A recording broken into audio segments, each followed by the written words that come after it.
we are doing a book reading. If you don't mind, we'll start with a very small invocation because this book and this chapter that we have chosen has the power to take us to very deep spaces of awareness if we, just trust it and be for the next 1 hour. So let's start with a simple chanting of Om and then Asato Masat Kamaya. Whoever knows, chant along, please.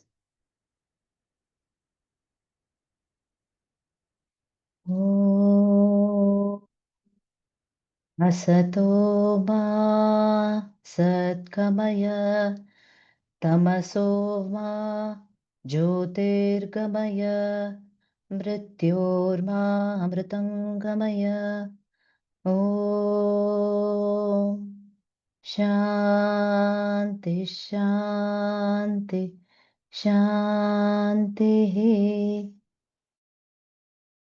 Shri Guru Pyo Namaha Hari Om Hari Om Tat Sat. Thank you all for joining in today. So we are reading chapter 2 from the book A New Earth by Eckhart Tolle. So all of you would be having the PDFs. Have it open and please follow me. We are just going to read along. Probably pause in 1 or 2 places, have some discussion if you feel like asking me to do that. Or we will take some pauses here and there just to 1 minute meditation here and there. We'll be doing only that. So we will see how much we are able to complete today. I know that we've shared quite it's always the longing to cover as much as possible, even in a 1 hour session. Let's see, how much we are able to do justice to it. So starting with, the ego, the current state of Anumam, humanity. your voice is breaking. Your voice is breaking. It's breaking, is it? Is it only Uh, with me or it's with everyone? Yeah, her voice is breaking. I got it again started today, is it? Yeah, I just Okay. logged in, so I thought it was my connection. Okay. Probably I'll turn off video. Tell me if this is making it little better. If it's not better, just pause me, just unmute and pause me. That's Okay, a sure. humble request. Yeah. Okay. Thank you. Ego, the current state of humanity. Extract from A New Earth by Eckhart Tolle. So this extract is the chapter 2 of the book A New Earth. Words, no matter whether they are vocalized and made into sounds or remain unspoken as thoughts, can cast an almost hypnotic spell upon you. You easily lose yourself in them, become hypnotized into implicitly believing that when you have attached a word to something, you know what it is. The fact is, you don't know what it is. You have only covered up the mystery with a label. Everything, a bird, a tree, even a simple stone, and certainly a human being, is ultimately unknowable. This is because it has unfathomable depth. All we can perceive, experience, think about is a surface layer of reality, less than the tip of an iceberg. Underneath the surface appearance, everything is not only connected with everything else, but also with the source of all life out of which it came. Even a stone, and more easily a flower or a bird, could show you the way back to God, the source, to yourself. When you look at it or hold it and let it be without imposing a word or mental label on it, a sense of awe, of wonder arises within you. Its essence silently communicates itself to you and reflects your own essence back to you. This is what great artists sense and succeed in conveying in their art. Van Gogh didn't say, "That's just an old chair." He looked and looked and looked. He sensed the beingness of the chair. Then he sat in front of the canvas and took up the brush. The chair itself would have sold for the equivalent of a few dollars. The painting of the same chair today would fetch in excess $25 million. When you don't cover up the world with words and labels, a sense of the miraculous returns to your life. That was lost a long time ago when humanity, instead of using thought, became possessed by thought. A depth returns to your life. Things regain their newness, their freshness. And the greatest miracle is the experiencing of your essential self as prior to any words, thoughts, mental labels, and images. For this to happen, you need to disentangle your sense of I, of beingness, from all the things it has become mixed up with, that is to say, identified with. That disentanglement is what this book is about. The quicker you are in attaching verbal or mental labels to things, people, or situations, the more shallow and lifeless your reality becomes, and the more dead end you become to reality, the miracle of life that continuously unfolds within and around you. In this way, cleverness may be gained, but wisdom is lost, and so are joy, love, creativity, and aliveness. These they are concealed in the still gap between the perception and the interpretation. Of course, we have to use words and thoughts. They have their own beauty, but do we need to become imprisoned in them? Words reduce reality to something the human mind can grasp, which isn't very much. Language consists of five basic sounds produced by the vocal cords. They are the vowels A, E, I, O, U. The other sounds are consonants produced by air pressure S, F, G, and so forth. Do you believe some combination of such basic sounds could ever explain who you are, or the ultimate purpose of the universe, or even what a tree or stone is in its depth? So let's pause here for a minute. Was I audible so far? Was it clear? Yeah, okay. Yes, ma'am. Quite clear. Yeah. Okay, thank you. Let's do a small exercise.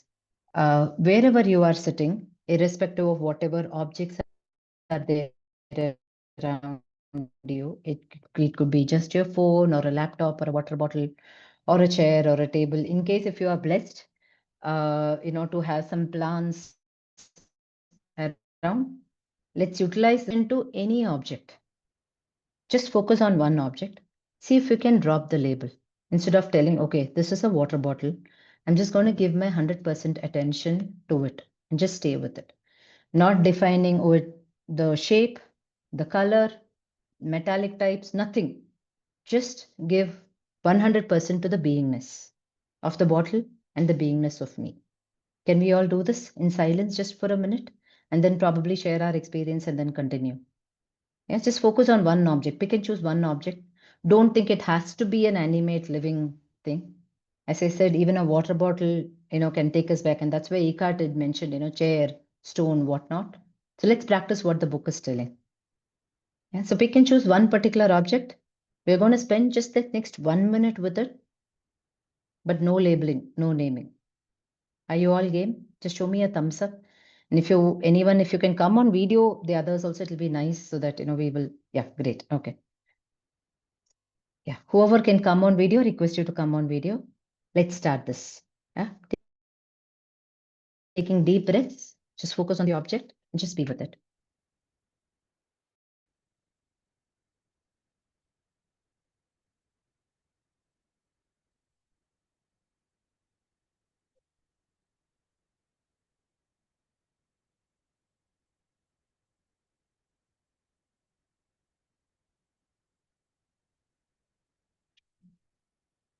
Just a relaxed attention.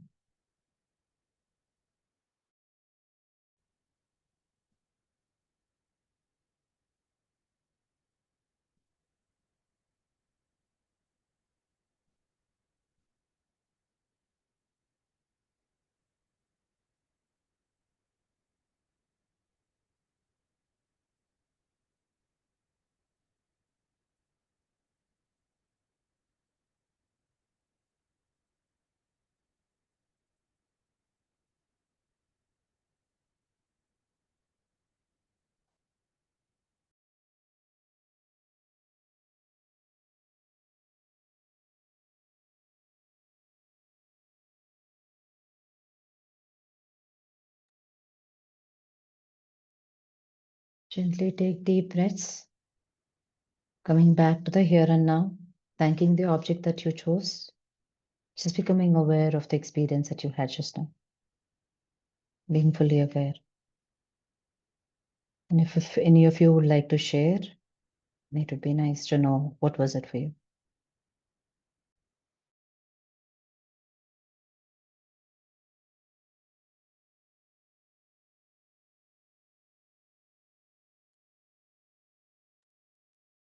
Yes, Sangeeta. For me, the object is this. Mm, This guy, Eckhart, is a father figure to me, and even this portrait which I got it done for me. I don't mm, miss my father. I don't have any pictures of anybody in my home, but a guru's frame and this man. And he's constantly talking to me through this. Whenever my mind races, whenever I just get caught up in the web of anxiety, of doing and things like that, he gets me to that stillness. I worship mm. this guy. So this So last 1 minute when you when you even dropped the labels of Eckhart, the quote, and even you just uh, spend time, what happened? I felt uh, I felt a vast space filling. Mm, Something is just expanding and filling.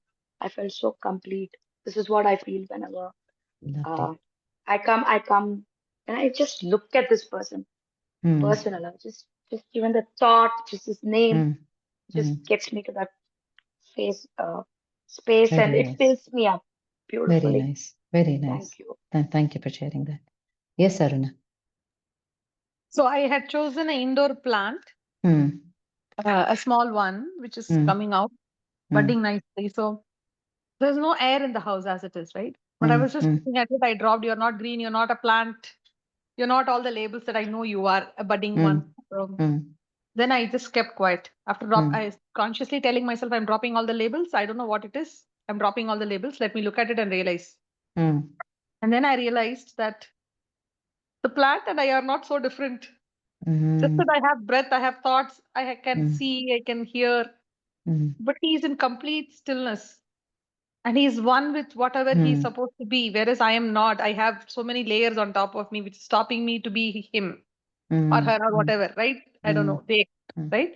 mm, And then and then it was complete peace. mm.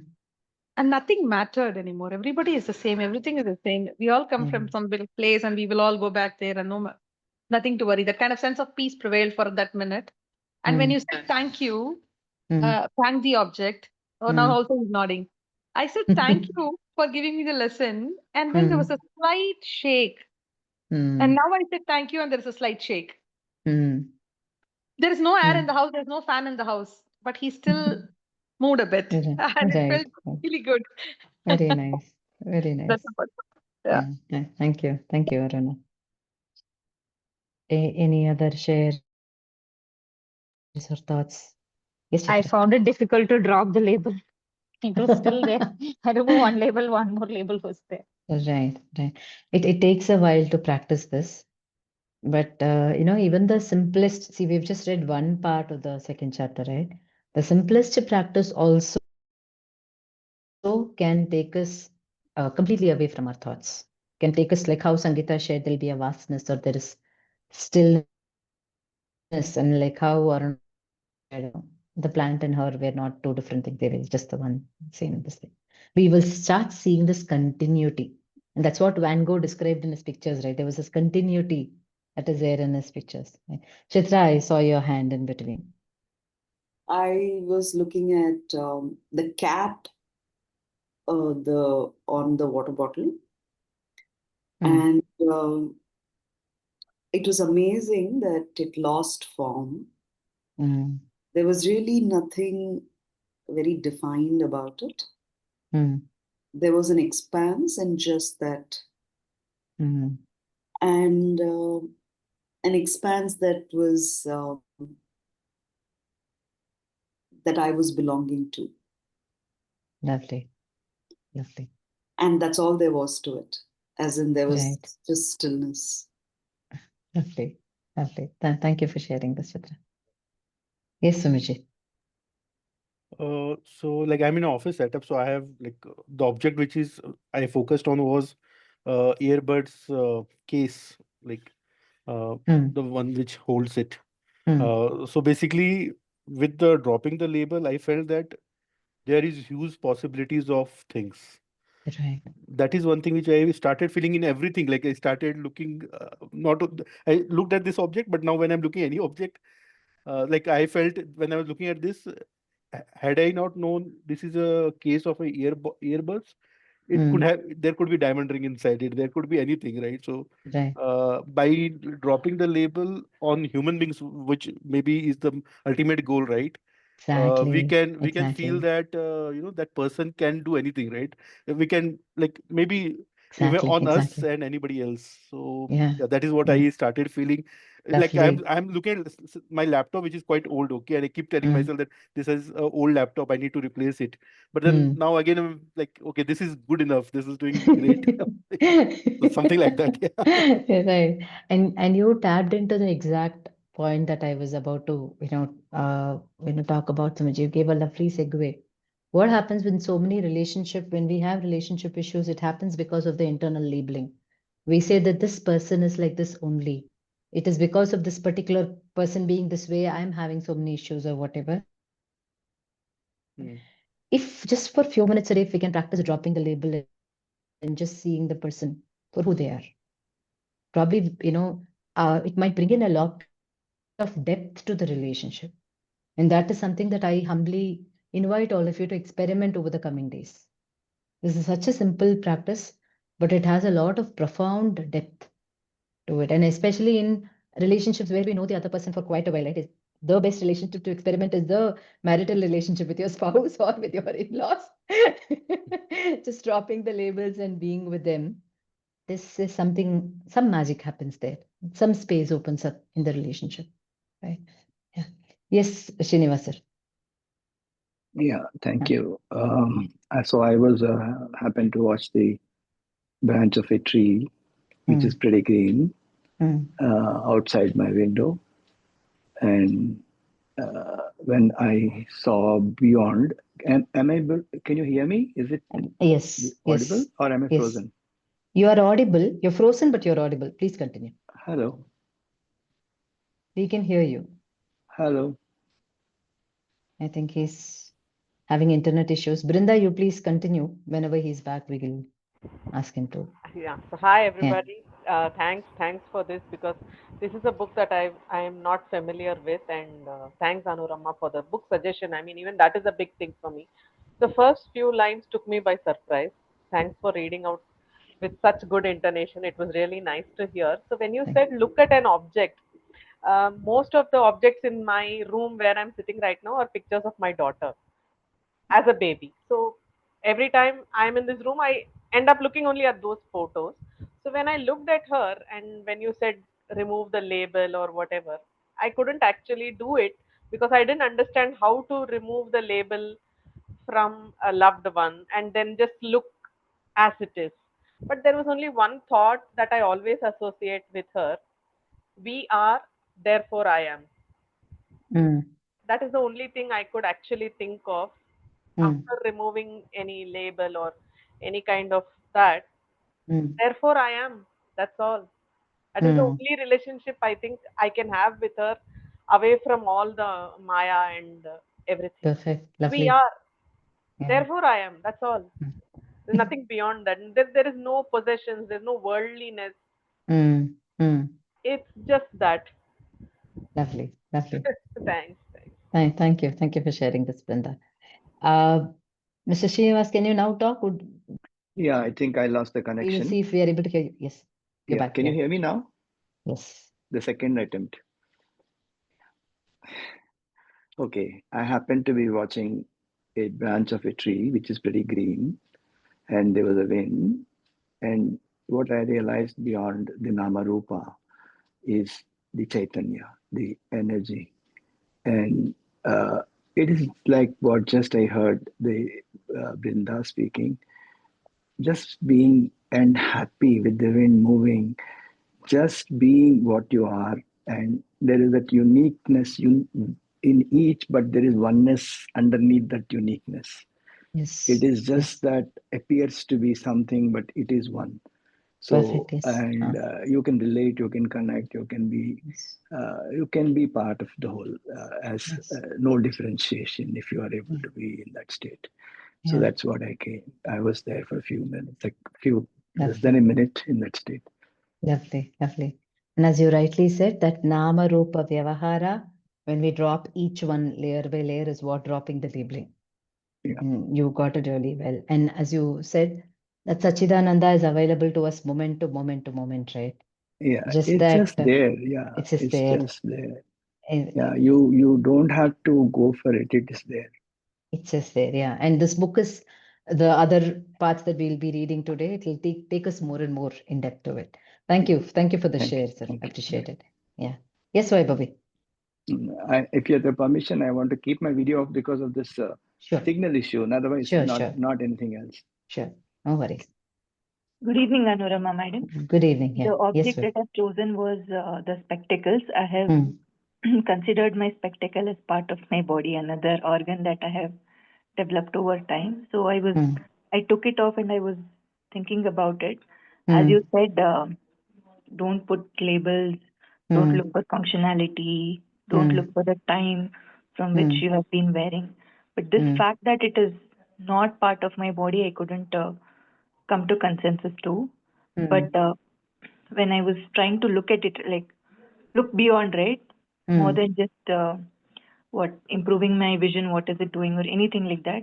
I got confused. I'm sure most of you were giving this suggestion to most of us that yes, this is one exercise where we'll be confused or stuck. It will require practice.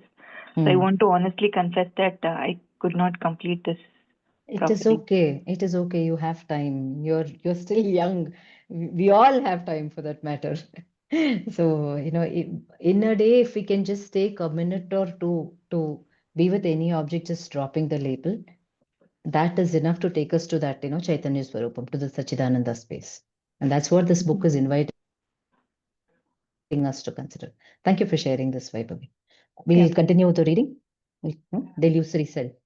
The word I embodies the greatest error and the deepest truth, depending on how it is used. In conventional usage, it is not only one of the most frequently used words in the language, together with the related words me, my, mine, and myself, but also one of the most misleading. In normal everyday usage, I embodies this primordial error, a misperception of who you are, an illusory sense of identity. This is the ego. This illusory sense of self is what Albert Einstein, who had deep insights not only into the reality of space and time, but also into the human nature, referred to as an optical illusion of consciousness. That illusory self then becomes the basis for all further interpretations, or rather, misinterpretations of reality, all thought processes, interactions, and relationships. Your reality becomes a reflection of the original illusion. The good news is, if you can realize illusion as illusion, it dissolves. The recognition of illusion is also its ending. Its survival depends on your mistaking it for reality. In the seeing of who you are not, the reality of who you are emerges by itself. This is what happens as you slowly and carefully read this and the next chapter, which are about the mechanics of the false self we call the ego. So, what is the nature of this illusory self? What you usually refer to when you say I is not who you are. By a monstrous act of reductionism, the infinite depth of who you are is confused with the sound produced by the vocal cords or the thought of I in your mind and whatever the I has identified with. So, what do the usual I and the related me, my, or mine refer to? When a young child learns that a sequence of sounds produced by the parent's vocal cords is his or her name, the child begins to equate a word, which in the mind becomes a thought, with who he or she is. At that stage, some children refer to themselves in the third person. Johnny is hungry. Soon after, they learn the magic word I and equate it with their name. which they have already equated with who they are. Then other thoughts come and merge with the original I thought. The next step are thoughts of me and mine to designate things that are somehow part of I. This is identification with objects, which means investing things, but ultimately thoughts that represent things with a new sense of self, thereby deriving an identity from them. When my toy breaks or is taken away, intense suffering arises. Not because of any intrinsic value that the toy has. The child will soon lose interest in it and it will be replaced by other toys, other objects. But because of the thought of mine, the toy became part of the child's developing sense of self, of I. And so, as the child grows up, the original I thought attracts other thoughts to itself. It becomes identified with a gender, possessions, the sense perceived body, a nationality, race, religion, profession. Other things the I identifies with are roles, mother, father, husband, wife, and so on. Accumulated knowledge or opinions, likes and dislikes, and also things that happened to me in the past, the memory of which are thoughts that further define my sense of self as me and my story. These are only some of the things people derive their sense of identity from. They are ultimately no more than thoughts held together precariously by the fact that they are all invested with a sense of self. This mental construct is what you normally refer to when you say I. To be more precise, most of the time it is not you who speaks when you say or think I, but some aspect of that mental construct, the egoic self. Once you awaken, you will still use the word I, but it will come from a much deeper place within yourself. Most people are still completely identified with the incessant stream of mind or compulsive thinking, most of it repetitive and pointless. There is no I apart from their thought process and the emotions that go with them. This is the meaning of being spiritually unconscious. When told that there is a voice in their head that never stops speaking, they say, "What voice?" or angrily deny it, which of course is the voice, is the thinker, is the unobserved mind. It could almost be looked upon as an entity that has taken possession of them. Some people never forget the first time they disidentified from their thoughts and thus briefly experience the shift in identity from being the content of their mind to being the awareness in the background. For others, it happens in such a subtle way they hardly notice, or they just notice an influx of joy or inner peace without knowing the reason. Is it meaningful so far? Any Yes, thoughts, any yes, these Anu. things of yeah? Okay. Can we continue reading or is there any thoughts that anyone would like to share here? Question I have. Yes, Arun. So the I construct, right? When I Mm, believe that I'm a honest person, mm, I don't do certain things that will affect other persons in this mm, reality, right? Like whatever. mm, So if I mm, don't resolve everything about my belief, who I mm, am, right? mm, What happens to that moral peace is some wonder that came. I don't know. mm, mm, mm, mm. See, uh, defining some boundaries in terms of values, in terms of who I am as a virtuous person or whatever, is good for us to uh, be proud of ourselves. We accept the good part of ourselves very comfortably, right? But for a moment, when we sit literally like an open eyed meditation, if we can sit dropping all of even these thoughts, I'm an honest person, I'm an educated person, or I'm such a I've gone through the worst experiences in the past, or whatever it is, if you could just drop all of that, there is an expansion which helps us accept the good, bad, and the ugly part of ourselves. And only when we are able to accept ourselves like that, we will be able to accept the other person and the world with its all good, bad, ugly, right? Otherwise, there's a longing that I am a morally honest person, ethical person. Everybody else also have to be like that. There's a very unsaid expectation that many of us carry. right? We are only willing to look at ourselves as the glass half full, but we are also the glass half empty. And what Eckhart is telling is to drop even the labeling of glass and water. Yeah, Correct. Brinda, sorry.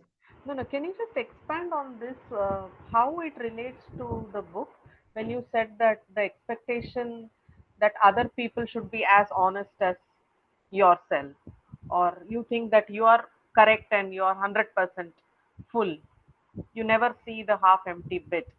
And can you just expand on that, how it relates to what you just read out? Because I'm So unable what to see the happens is connection. these are the ego ka voices in the head, in the background. It repeatedly keeps telling, see, you're such an honest person. Look at the other person, they are stealing. Or you are such an ethical person. You're doing so much for them, but look at them, they are not even giving back that minuscule respect that you're supposed to get. Right? The voice just goes on and on and on, fighting on our behalf and fighting against everybody else. In reality, we might not even communicate 10% of what the voice is going on to the other person. But these labeling that we carry is what stops us, obstructs us from seeing the other person for who they truly are. We look at the other person only through these labelings, these incessant noise that is going on in our head. So, what the book is suggesting us is not just objects, not just others, even with ourselves. Can we drop the labels? Can we drop the inner egoic voice? Just pause it for a while and just be, with who we are. Because I everything, sorry, I got go on. your point. So you are opening up to limitless possibilities and complete acceptance if you drop your labels, right?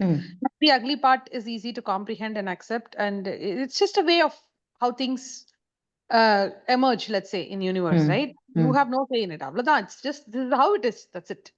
It's nothing wrong or bad or good and but then what I'm wondering is also, okay, I am a person who's like Eckhart Tolle, right? I don't have labels. Then we do have these moral ethical codes. You are not supposed to steal, you are not supposed to cross some lines, you're not supposed to, because there is a moral code in the society, right? So I'm just thinking, if everyone becomes Eckhart Tolle and drops labels and doesn't care what is Aruna, then what? Eckhart is not telling, don't look left and right while crossing the road. He's telling wherever functionally we need to operate in a particular way, whatever virtues, whatever boundaries we are taught till the age of 7, it will be there in our psyche. It will guide us really well.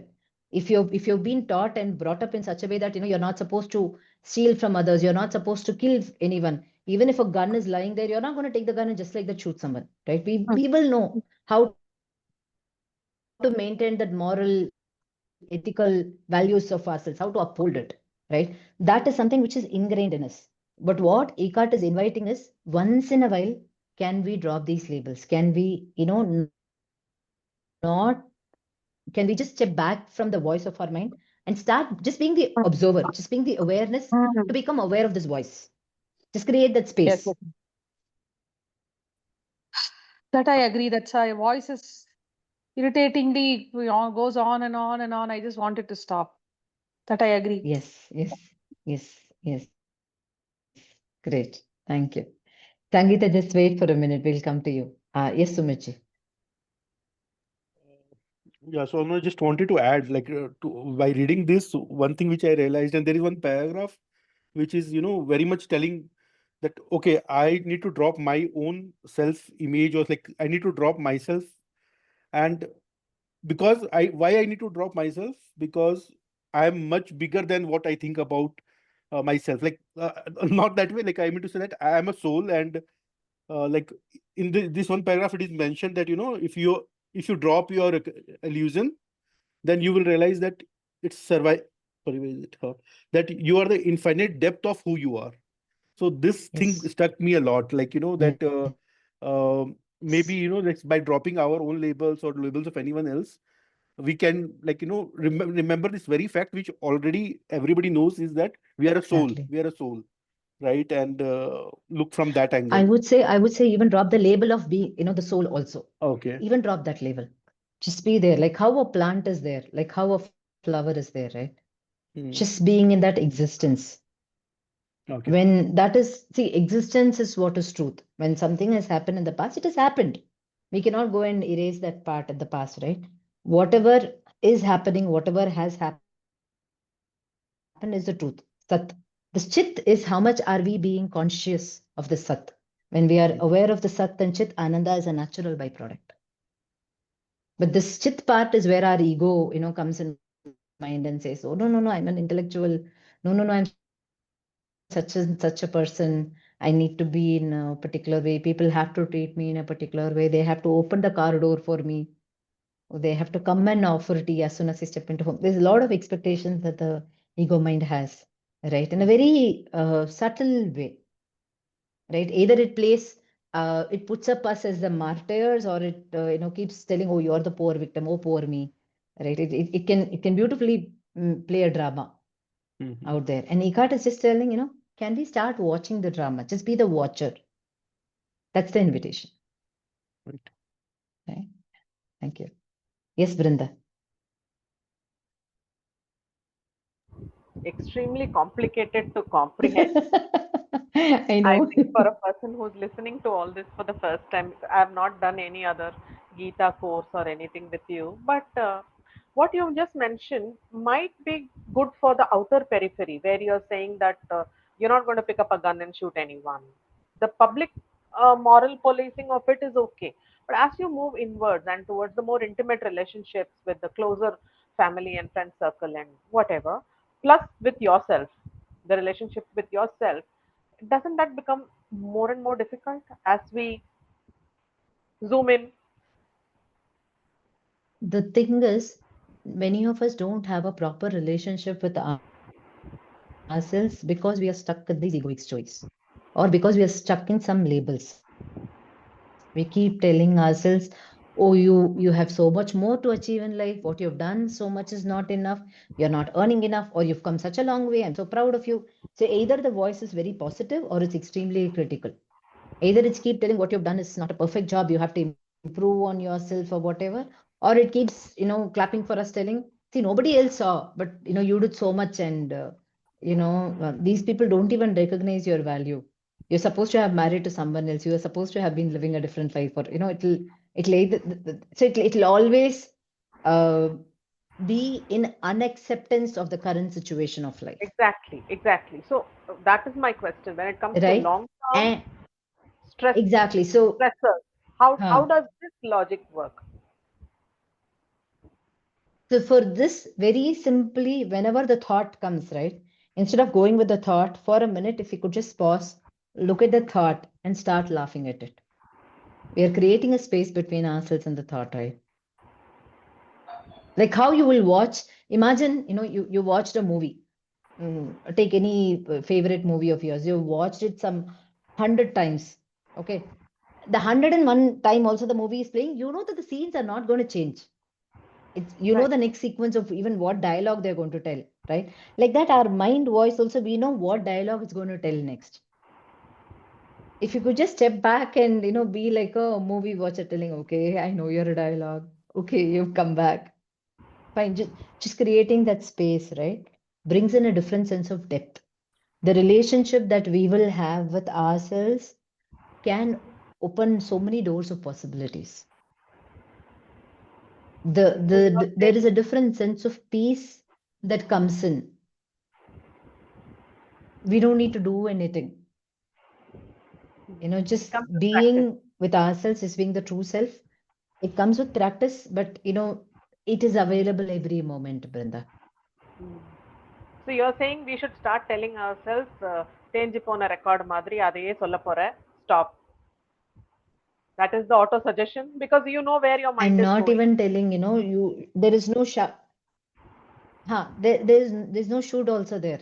When the mind is going somewhere, right? Just Rein don't it go back. behind the mind. Just watch Yeah, and just see where rein all it the back. mind is running. Yeah, no, not even reining it back. I will suggest a small game that I used to play earlier. Okay. When the mind thoughts go from one thought to the other thought, I will be aware of the first thought where it started. In between mind, I would have carried on with the mind. Without the awareness would have gone. And then at some point when I catch myself, I'll be like, okay, the first thought I thought was this. I started singing this song from the movie. Now I'm thinking of, this particular product that I need to buy. So how did that in this link? I'll Yeah. start, going reverse, every thought a reverse, literally like reverse engineering. And then it is so fun to watch how the mind would have jumped from one thought to the other with just a small, tiny link between the two thoughts. Literally like a monkey jumping from one branch to the other, right? A Mind would lot of have perfect jumped like design. that. Exactly, exactly. And there are times where I've also played a game of Tom and Jerry with the mind, like how many a times Tom stands outside Jerry's this thing, waiting for Jerry to come out. Waiting for I'll be waiting for, okay, what thought is going to come? Let me see. Like Tom, I'll be come on, waiting let's for the see. Jerry to come out. And the fun part Let's is see. At times, yes, I would have run, behind. the fun part is I am waiting for Go on, is Aruna. also a thought. Is also a thought. Yes, Thank you, exactly. Anurag. Exactly. That's also a thought. Yes, you're right. Yes, yes, yes. Thank you, Brinda. Yes, Tejaswini. Sangeeta, sorry. 1 minute. We are sorry. Holding you there. Yeah, am I audible? Yes, you are. Am I audible, Arjuna? You are. Yeah. You are. You are. Okay. So, when I yes, yes. So when we talk about the identification, right? It's I think, as you rightly said, it's the mind playing tricks with you because you just are in this like you want to separate yourself out. You want to have your own kind of existence, right? I am something. And in Vedanta, we call this Adhyaropa, right? It's always having some, you want, this is me, mine, and I. So it's a way or it's a trick that your mind is playing with you to Exactly. just show you that you're something different.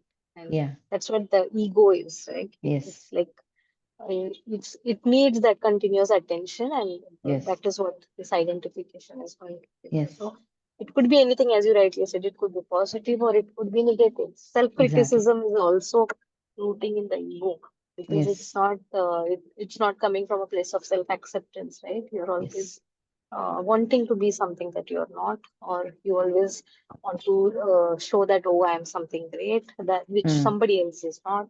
So there is always this behavior we want to thrive on. That ego is what thrives on that behavior, but you're something separate. So, yeah, that's what. Thank you. Yeah, yeah. Thank you for the share, Tejaswini. Yes, Sangeeta. Finally. Sorry.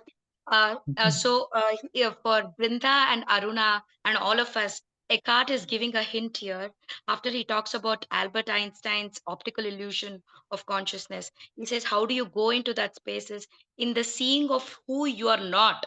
The reality of who you are emerges by itself. He clearly underlines that statement.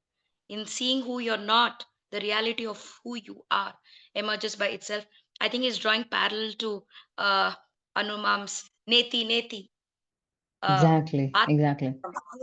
Drawing a Notice. clear cut line. So I think Yes. that will answer both Brinda. Yeah, thank you. Thank you for pointing it out so well, Sangeeta. I really appreciate that. Let's continue reading. For the next 2.5 pages, it just goes on in a flow. So let's just continue that. Yeah? The voice in the head. The first glimpse of awareness came to me when I was a first-year student at University of London. I would take the tube, subway, twice a week to go to the university library, usually around 9 o'clock in the morning, toward the end of the rush hour. One time, a woman in her early 30s sat opposite to me. I had seen her before a few times on that train. One could not help but notice her. Although the train was full, the seats on either side of her were unoccupied. The reason being,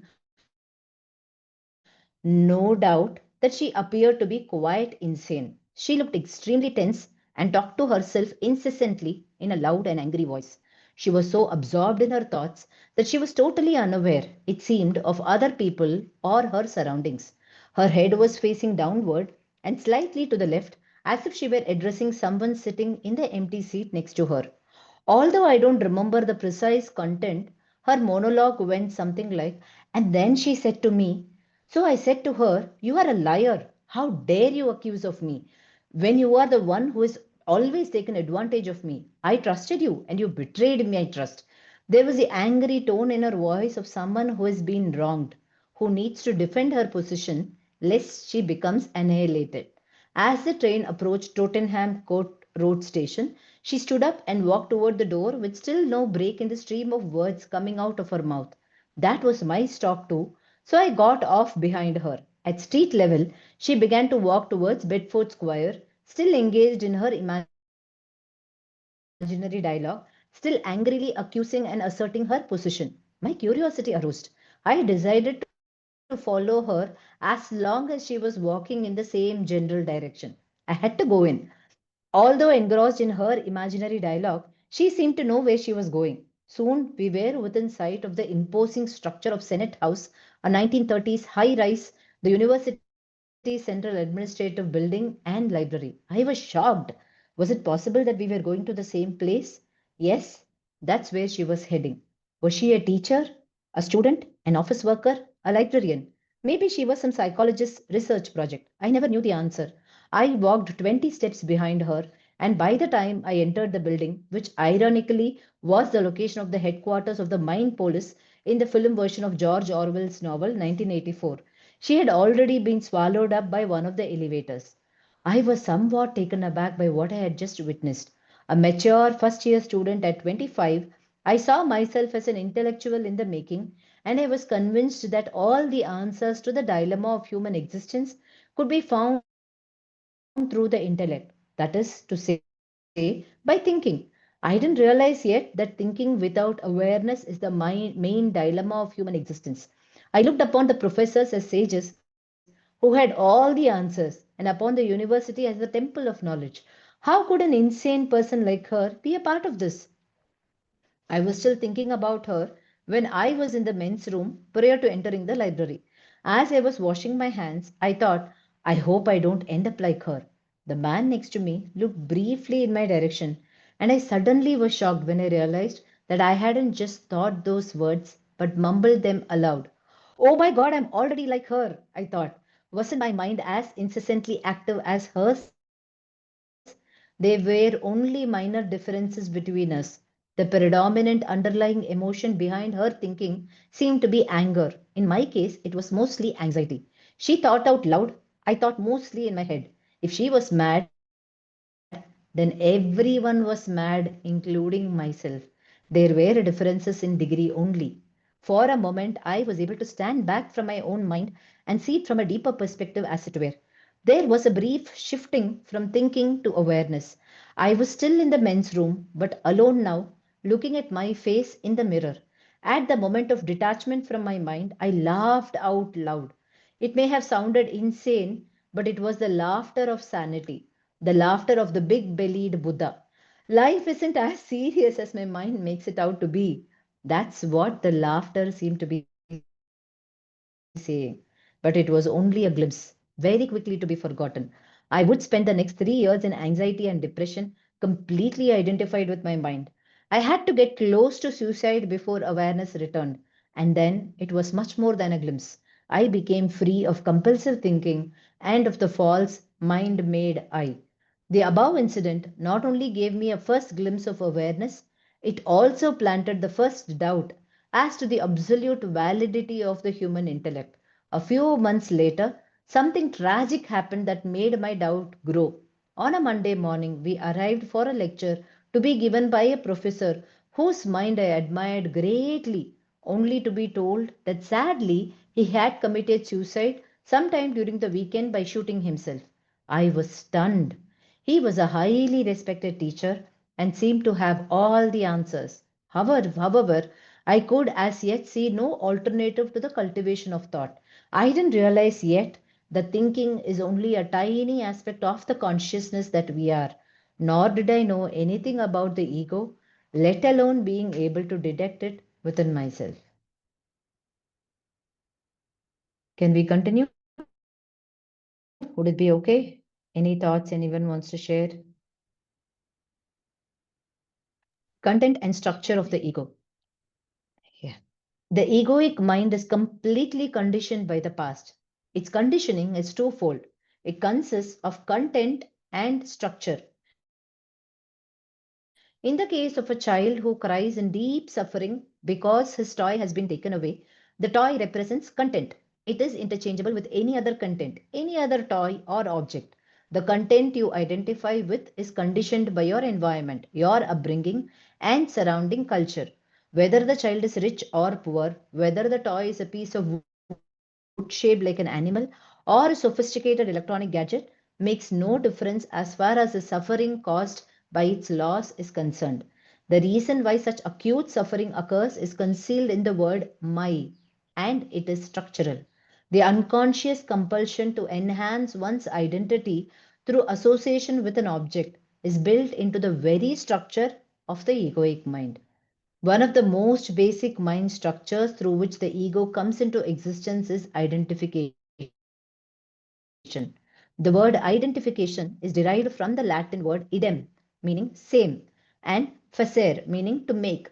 So when I identify with something, I make it the same. The same as what? The same as I. I endow it with a sense of self. And so it becomes a part of my identity. One of the most basic levels of identification is with things. My toy later becomes my car, my house, my clothes, and so on. I try to find myself in things, but never quite make it and end up losing myself in them. That is the fate of the ego. Can we continue reading? Any thoughts on this? Ma'am, Identification with Anuj, things. The people, I know yes, we can continue, but maybe you can go off video. yes, Sumi. sorry, just Oh, okay, one. okay. Thanks for letting me know. Should Yes. should I ask now or like later? Yeah, please ask. Please Yeah, ask. okay. So just one thing, like we have been like always telling like ego is not good and this like so like then why so like if we don't like is ego really that bad? Like all the time we are saying that ego is this, ego is that, ego is not good or like so. See, ego in Sanskrit, if you see, it is ahamkara. It is all about aham. Mhm. But aham, if it's only the sense of self, it's a different thing. But if it is relating to so many things, who am I? I am defined by my bank balance. I'm defined by the brands that I use. I'm defined by the exotic vacations that I go. I am defined by the courses that I attend. I am defined by number of people who follow me on social media. If the aham is defined by all these external stuff, Hmm. then that becomes the ego. The same, if we are holding on, if we are letting go, dropping all these labels, and if we are just sitting in that aham to say, just the sense of self, no labels, nothing, just the sense of self, that's a huge portal which will open up to divinity itself. That's the invitation that this book is offering. Okay. Sure. Okay, it's not to say ego is bad, but Mhm. it is to say we don't need to hold on to it round the clock, right? Hmm. We know when to switch roles. Like for example, I can't be a mother at work, Hmm. right? I can't be a daughter-in-law with a client of mine or with a family business senior official that I'm talking.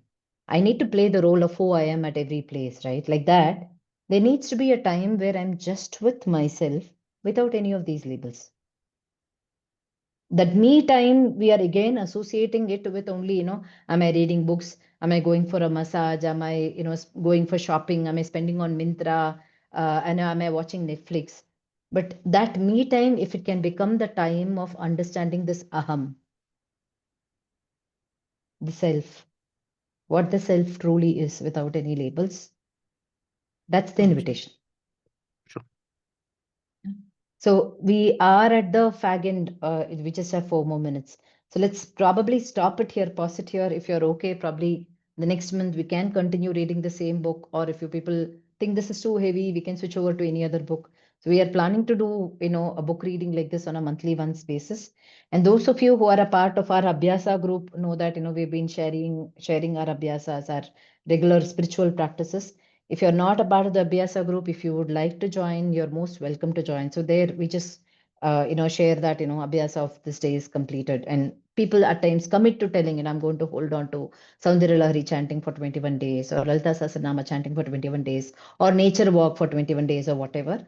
There are some who don't want to say what they are committing, who just want to, do their abhyasa, come and share with the group that I've completed. So if you would want to be a part of it, you're welcome. If you would want to invite your friends, family to be a part of it, you can invite them too. And just a quick share, whatever we've been talking so far, in terms of this particular book and this thing, in lines to it. At Shreehi, we do this workshop called Manthan, which is coming up soon. Though we, integrate tools from NLP and Gestalt therapy, in Manthan, and it is all about finishing 2025 strong. The idea is also on to tap to that collective consciousness. Can we go to that space of aham? Can we rest in the sense of self? And that's what this workshop is, an invitation. So if you think that, you would be interested in this workshop, or if you would want to recommend this to, any of your friends or family, we humbly request you to do so. So there is this early bird offer, which will be there till the 15th of October. So please make use of it if you're interested in being a part of this workshop. So with this, let's wrap today's session. We would like to know your thoughts. So one small phrase from each one, so that we end the session, and then we will do a closing invocation and we'll wrap up for the day. So just a phrase of what is your key takeaway. If each one of you can share.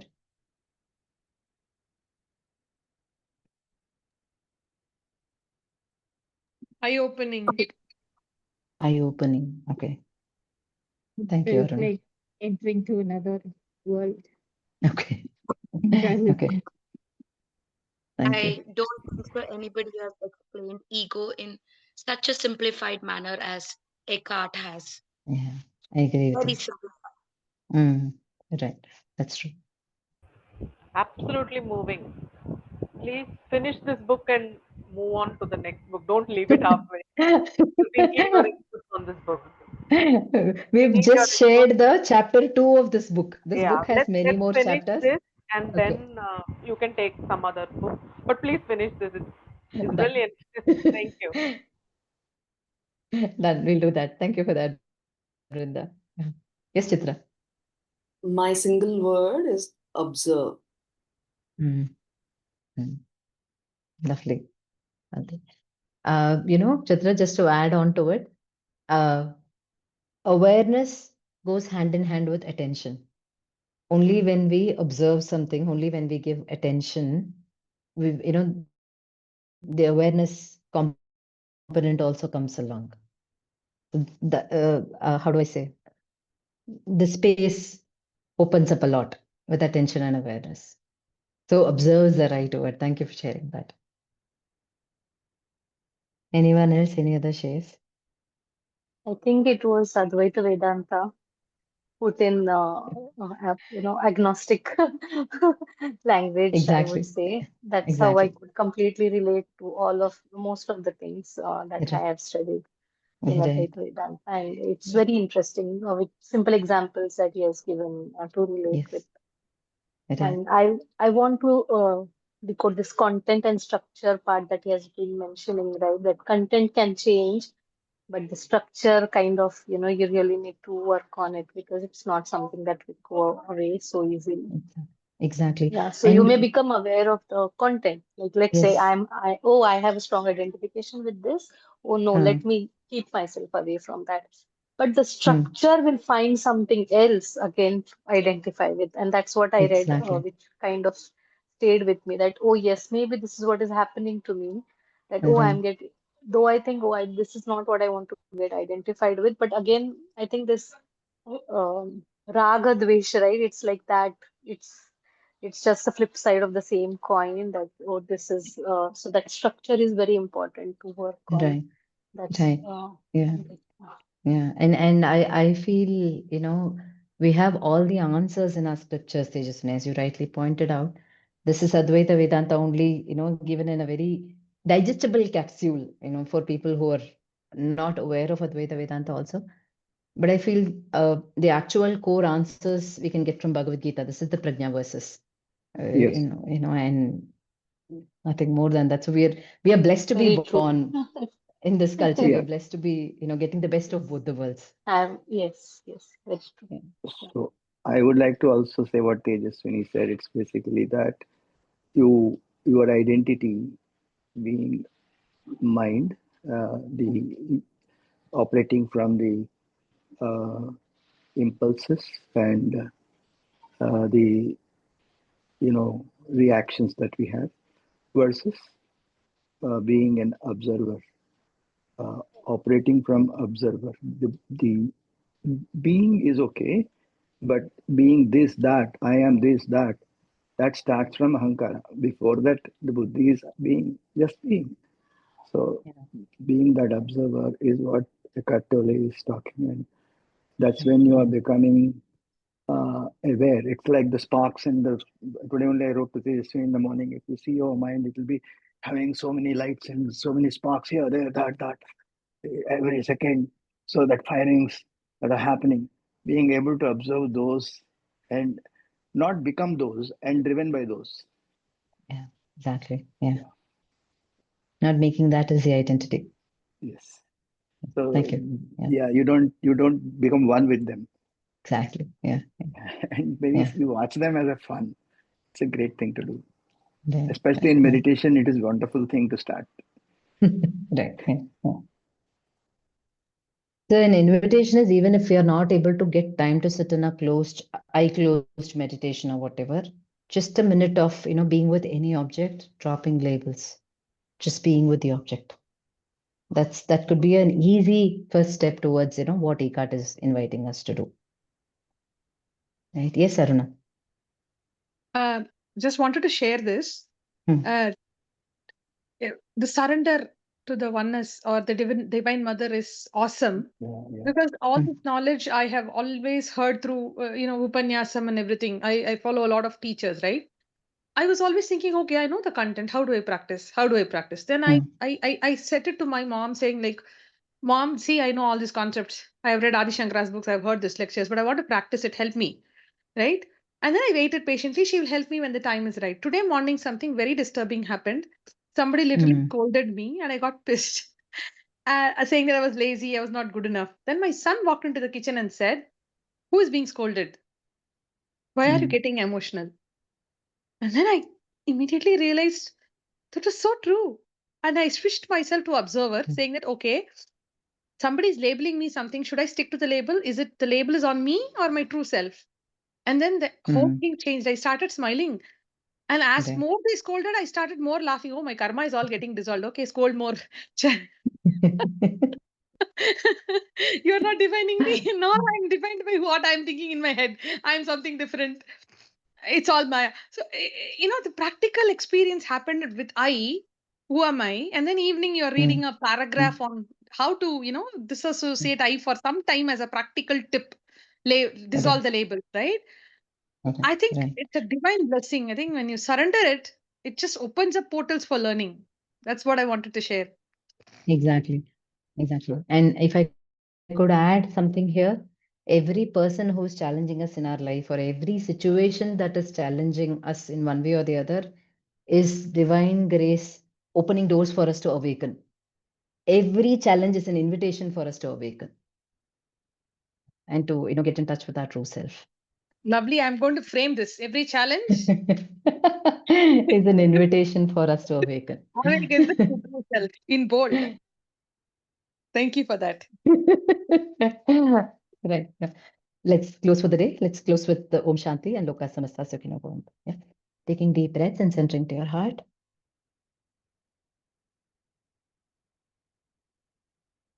Om Shanti Shanti Shanti Loka Samasta Sukhino Bhavantu.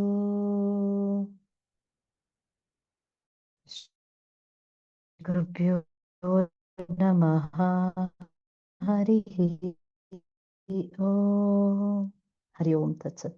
Sarvam Shri Krishna. Thank you all for joining in today. See you all in the next book reading session. Thank you. Thank you very much. Thank you. Thank you. Thank you. Bye. Bye. Thank you. Bye. Bye. Bye. Thank you.